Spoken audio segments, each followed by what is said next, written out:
Okay, so next step ನಾವೇನು ಮಾಡುವ ಅಂದರೆ ನಾವೊಂದು ಸಣ್ಣ ಎಕ್ಸಸೈಸ್ ಮಾಡುವ. Okay, with the if else condition. So ನೀವೊಂದು ಫ್ಲಿಪ್ಕಾರ್ಟಿಗೆ ಅಪ್ಲಿಕೇಶನ್ ಬರೀತಾ ಇದ್ದೀರಿ. ಓಕೆ, ನೀವು ಅಪ್ಲಿಕೇಶನ್ ಏನಂದರೆ ಅವ್ರದ್ದು ಒಂದು ಆಫರ್ ಆಗ್ತಾ ಇದೆ, ಅದಕ್ಕೆ ಅವ್ರದ್ದೊಂದು ಫೋನಿಗೆ if you are paying in Google ಪೇಯಲ್ಲಿ ಪೇ ಮಾಡ್ತಾ ಇದ್ದರೆ ಅವರಿಗೆ 20% ಡಿಸ್ಕೌಂಟ್ ಕೊಡಬೇಕು, ಇಲ್ಲದಿದ್ದರೆ 10% ರೆಗ್ಯುಲರ್ ಯೂಸಿಗೆ ಡಿಸ್ಕೌಂಟ್ ಕೊಡಬೇಕು.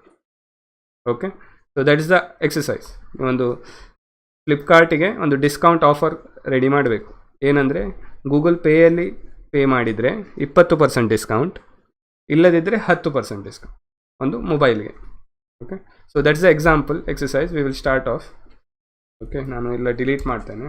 ಸೊ ಒಂದು ಮೊಬೈಲ್ ಪ್ರೈಸ್ ಅಂತ ಒಂದು ಡಿಫೈನ್ ಮಾಡುವ. ಈಗ ಸ್ಟ್ಯಾಂಡರ್ಡ್ ಪ್ರೈಸ್ ಇದೆಯಲ್ಲ, ಮೇ ಬಿ ನಾನು ಇದನ್ನೇ ತಗೋತೀನಿ, 15,999. 15,999. ಓಕೆ, ಮತ್ತು ನಾವು ಒಂದು ಈಸ್ ಗೂಗಲ್ ಪೇಯಲ್ಲಿ ಮಾಡಿದಾರ ಅಂತ ಒಂದು ಡಿಫಾಲ್ಟ್ ಹಾಕಿಬಿರುವ. ಓಕೆ, ಅವನು ಪೇ ಮಾಡಿದಾನಂತ ಒಂದು ಹಾಕಿಬಿಟ್ಟು ಫಸ್ಟ್ ನನ್ನ ಇಫ್ ಕಂಡೀಷನ್ ಏನು ಬರೀಬೇಕು, ಈಸ್ ಗೂಗಲ್ ಪೇ. ಅವನು ಗೂಗಲ್ ಪೇಯಲ್ಲಿ ಪೇ ಮಾಡಿದರೆ ಎಂಟರ್ ಒಂದು ಡಿಸ್ಕೌಂಟ್ ವೇರಿಯೇಬಲ್ಗೆ 0.2 ಅಲ್ವಾ, 20%, 0.2 ಆಫ್ ದ ಮೊಬೈಲ್ ಪ್ರೈಸ್ ಅಂತ ವೇರಿಯೇಬಲ್ನ 20% ಡಿಸ್ಕೌಂಟ್ ಕೊಡಬೇಕು. ನಾವೀಗ ಡಿಸ್ಕೌಂಟ್ ಪ್ರೈಸ್ ಕ್ಯಾಲ್ಕುಲೇಟ್ ಮಾಡ್ತಾ ಇದ್ದೇವೆ.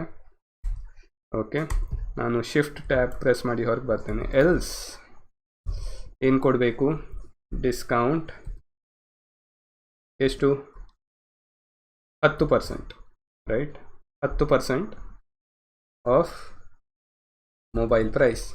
ಓಕೆ, ಸೊ ಏನಾಗ್ತಿದೆ, ಗೂಗಲ್ ಪೇಯಲ್ಲಿ ಅವನು ಪೇ ಮಾಡಿದರೆ 20% ಡಿಸ್ಕೌಂಟ್, ಇಲ್ಲದಿದ್ದರೆ 10% ಡಿಸ್ಕೌಂಟ್. ಓಕೆ, ನಾವು ಟೋಟಲ್ ಡಿಸ್ಕೌಂಟ್ ಎಷ್ಟು ಬಂತಂತ ಕ್ಯಾಲ್ಕುಲೇಟ್ ಮಾಡುವ. ಹೊರಗೆ ಬರ್ತೇನೆ, ಪ್ರಿಂಟ್, ಒಂದು ಈಸಿ ರೀತಿಯಲ್ಲಿ ಒಂದು ಫಾರ್ಮ್ಯಾಟೆಡ್ ಸ್ಟ್ರಿಂಗ್ ನಾ ಹೇಳಿದ್ನಲ್ಲ, ಫಾರ್ಮ್ಯಾಟೆಡ್ ಸ್ಟ್ರಿಂಗ್ ಮಾಡುವ. ಡಿಸ್ಕೌಂಟ್ ಅಮೌಂಟ್ ಈಸ್ ಯಾವುದು, ಡಿಸ್ಕೌಂಟ್. ನಮ್ಮ ಡಿಸ್ಕೌಂಟ್ ಇದು. ಇಲ್ಲಿ ಇದನ್ನು ಪ್ರಿಂಟ್ ಮಾಡಿ ನೋಡು ಎಷ್ಟು ಡಿಸ್ಕೌಂಟ್ ಕ್ಯಾಲ್ಕುಲೇಟ್ ಆಗಿದೆ ಅಂತ. ನಾನು ಇಲ್ಲಿ ಬಂದು ರನ್ ಕೊಡ್ತೇನೆ. ಎಷ್ಟು, 3,000 ಡಿಸ್ಕೌಂಟ್ ಇದೆ. Okay, so that is the exercise. Okay, so ನಾವು ಏನು ಮಾಡಿದ್ವಿ, ಒಂದು ಇಫ್ ಎಲ್ಸ್ ಕಂಡೀಷನ್ ಬರೆದ್ವಿ. ಇದನ್ನು ಸಣ್ಣದು ಮಾಡ್ತೇನೆ, ಇದನ್ನು ಇಲ್ಲಿ. ಸೊ ಏನು ಬರೆದ್ವಿ, ಒಂದು ಮೊಬೈಲ್ ಪ್ರೈಸ್ ಎಷ್ಟಿದ್ರೆ we are giving a discount of 20%, ಎದರಿದ್ರೆ ಇಲ್ದಿದ್ರೆ 10%.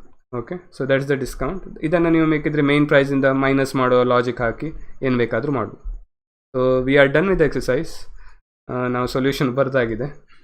ನೆಕ್ಸ್ಟ್ ಸ್ಟೆಪ್ ನಾವು ಒಂದು ಜಸ್ಟ್ ಸಮರೈಸ್ ಮಾಡು. ಸೊ ಈ ಸೆಕ್ಷನಲ್ಲಿ ಏನೆಲ್ಲ ಕಲ್ತ್ವಿ ಅಂದರೆ, ಒಂದು ಇಫ್ ಸ್ಟೇಟ್ಮೆಂಟ್, ಇನ್ನೊಂದು ಇಫ್ ಎಲ್ಸ್ ಅಂದರೆ ಎಲಿಫ್ ಅಂತ ಹಾಕಿಬಿಟ್ಟು, ಇನ್ನೊಂದು ಲಾಸ್ಟಿಗೆ else statement, right. So all three we tried hands on, ಮತ್ತು ವಿ ವಿಲ್ ಮೂವ್ ಆನ್